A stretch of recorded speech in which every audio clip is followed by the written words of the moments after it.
kes rasuah Ismail Sabri, siasatan diteruskan hari ini ya terhadap Ismail Sabri. Siapa lagi? Di Ibu Pejabat ISPRM. Jadi sahabat semua, saya ingin memberikan sedikit update ya berkaitan dengan siasatan ini. Apakah komen daripada media berkaitan dengan isu ini? Jadi ini dia Ismail Sabri sambung beri keterangan di ISPRM pejabat ISPRM. Sebegitulah nampaknya. Jadi mari kita baca bersama kenyataan media ini. Bekas Perdana Menteri Ismail Sabri Yaakob tiba di Ibu Pejabat Suruhanjaya Pencegahan Rasuah Malaysia ISPRM di Putrajaya untuk menyambung proses memberi keterangan bagi membantu siasatan kes rasuah dan pengubahan wang haram yang dikaitkan dengannya hari ini. Kenderaan membawa bekas Perdana Menteri itu tiba pada jam 9.54 pagi dan ia merupakan kehadiran untuk kali yang ke-6 Ismail Sabri di Ibu Pejabat ISPRM berkenaan. Ahli Parlimen Beras itu disiasat berkaitan dengan kes rasuah dan pengubahan wang haram berhubung dengan perbelanjaan dan perolehan dana untuk mempromosikan serta publicity program keluarga Malaysia semasa tempoh perkhidmatan menjadi Perdana Menteri dari Ogos 2021 hingga November 2022.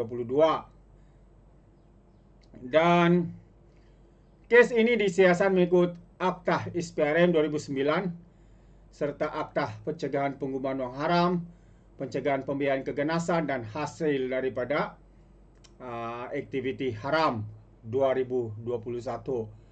Jadi itu antara siasatan yang melibat kepada Ismail Sabri ini.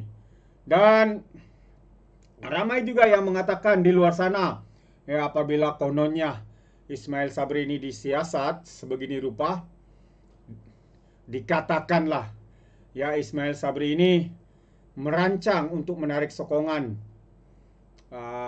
terhadap Kerajaan Perpaduan Malaysia Madani hari ini bersama-sama dengan 13 ahli parlimen daripada UMNO. Namun sahabat semua, apa yang lebih mengejutkan kita bahwa semua itu adalah satu fitnah semata-mata ya. Pihak walaun-walauntit, pembangkang sengaja mewujudkan cerita itu untuk mensensasikan ya, apa yang sedang berlaku kepada Ismail Sabri. Jadi Ismail Sabri sendiri membuat kenyataan bahwa beliau tetap sokong Anwar, dan Ismail Sabri menafikan ada MP tukar fikiran untuk tarik sokongan. Jadi ternyata bahwa apa yang sedang ditularkan, dibicarakan di media sosial itu hanyalah satu berita palsu semata-mata. Jadi bekas Perdana Menteri Ismail Sabri Yaakob menegaskan yang dia memberi tetap ya sokongan penuh kepada Anwar sebagai Perdana Menteri dan menguasai kerajaan Madani. Kenyataan itu sekaligus mengesahkan ahli Parlimen Beras terbabit menafikan kabar angin bahwa dia bersama 13 ahli Parlimen BN telah menarik sokongan kepada kerajaan ini. Jadi sebenarnya cerita ini sudah lama, kata Ismail Sabri. Dan pada peringkat awal saya tidak mau layan, tapi karena perkara tersebut tidak benar dan ia berterusan ya diviralkan melalui tulisan dan juga video, jadi akhirnya hari ini saya terpaksa menjawab. Katanya perkara ini tidak benar, kononnya saya sudah pun keluar, tapi sebenarnya tiada siapapun yang keluar dari UMNO atau Barisan Nasional. Sebaliknya kita kekal dalam kerajaan, katanya seperti dipetik Sinar Harian.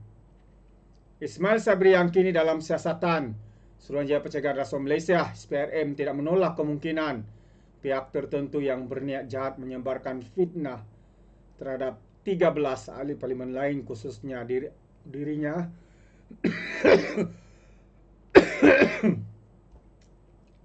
malah tambah bekas naib Presiden UMNO itu lagi, dakwaan berkenaan bertujuan untuk memecah belahkan hubungan antara pemimpin parti serta menimbulkan kesangsian sesama ahli parlimen BN. Memegang rekod sebagai Perdana Menteri Malaysia yang paling singkat berkhidmat dalam tempoh 15 bulan, Ismail Sabri menegaskan sokongan penuh ahli parlimen BN terhadap kerajaan terbukti melalui tindakan di parlimen, termasuk undi percaya kepada Perdana Menteri apabila dibentangkan pada peringkat awal seluruh 30 ahli parlimen BN menyokong penuh usul yang dibawa, dan setiap kali rang undang-undang dibawa, kita sokong sepenuhnya. Sebelum ini, Setiausaha Agung BN Zamri Kadir turut menafikan dakwaan tersebut, usaha untuk menjejaskan perpaduan dalam kalangan ahli parlimen parti. Jadi untuk rekod, Ismail Sabri disiasat berhubung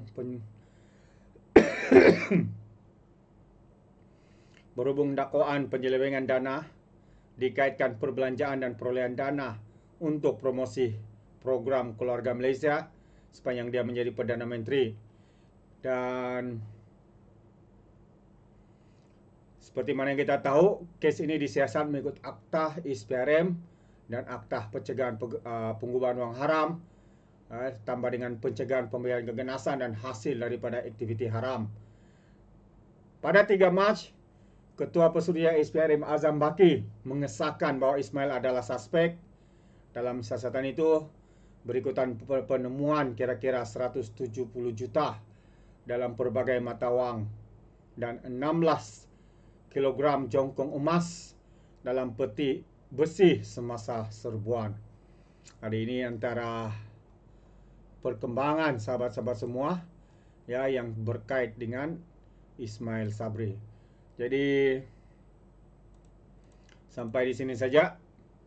Kiranya Anda mau berikan sebarang komen, pandangan ya, Anda boleh berikan di dalam ruangan komen.